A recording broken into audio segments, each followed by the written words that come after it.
NBC's Ann Thompson was in the vicinity of the World Trade Center when the buildings began to come down. Ann? Tom, this is the view tonight down West Broadway. Smoke's filling the air where the two towers in building number 7 stood. In the last hour, we have seen busloads of police, of doctors, and ambulance after ambulance go into that area to try to repair a city that's been mortally wounded by this attack. A direct hit that shattered New York City's confidence. Well, as soon as the first building collapsed, everybody made a mad dash to just take cover. And everybody just started running. I just happened to duck right into the both of it. As soon as we got out of the train station, people were screaming and crying and yelling, and it was just total chaos, and the bottom of our building was blown out. For me, Ground Zero, Fulton and Broadway, about 2 blocks from the World Trade Center, just as the South Tower crumbled.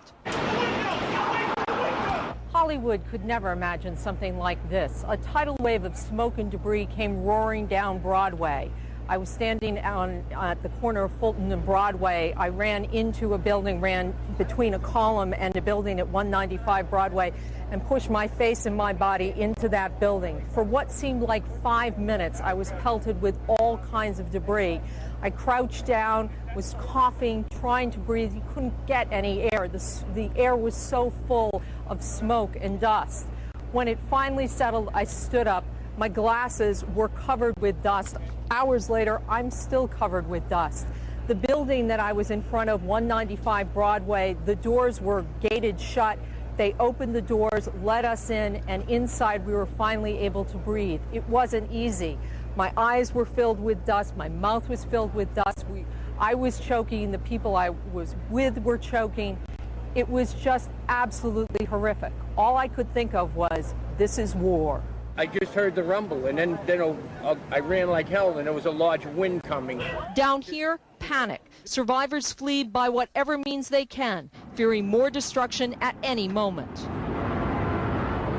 At 10:30, I tried to leave the building, but as soon as I got outside, I heard a second explosion and another rumble and more smoke and more dust. I ran inside the buildings, the chandeliers shook, and again, black smoke filled the air. Within another 5 minutes, we were covered again with more silt and more dust. And then a fire marshal came in and said we had to leave because if there was a third explosion, this building might not last.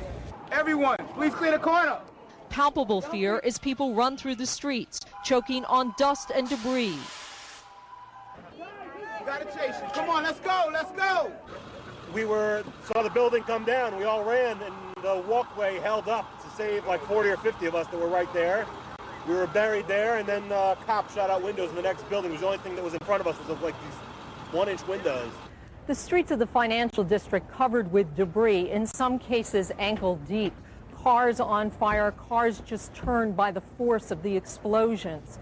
It was like something no one had ever seen. Panic, like smoke, heads uptown. Officials ordering precautionary evacuations of some of New York City's landmarks. This is an orderly evacuation of 30 Rockefeller Plaza. On the street, anxious commuters trying to call home, cell phone service dead. At Grand Central Station, travelers desperate to get out of the city. It's gonna take a long time, but you're gonna see Mama and Papa today, okay? Outside the station, a surreal scene. People buying postcards of the Twin Towers that no longer exist. As the day wears on, witnesses who survived the attack now face a new horror, searching for missing friends and co-workers. We can't account for all of our employees. We're just in a state of shock.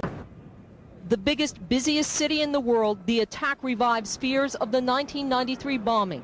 Suddenly, nowhere in the financial district seems safe. Did you ever think this could happen again? No, I really didn't. I lived through the first one. After a tragedy so great, tonight a city comes together, searching for safety and comfort. Tom, now this area is more than just a business district. It is also where people live. And within the last hour, we have seen families bringing suitcases, crates carrying their family pets to leave and to go elsewhere. They have no water, they have no gas, and there is also the fear that more buildings will collapse. The area is covered by police from all over New York City, and they tell us that they will be here through the night. Tom? All right, thanks very much, NBC's Ann Thompson. But let me ask you, after you finally emerged from that building, What about other people who could not get into a building? What kind of casualties did you see?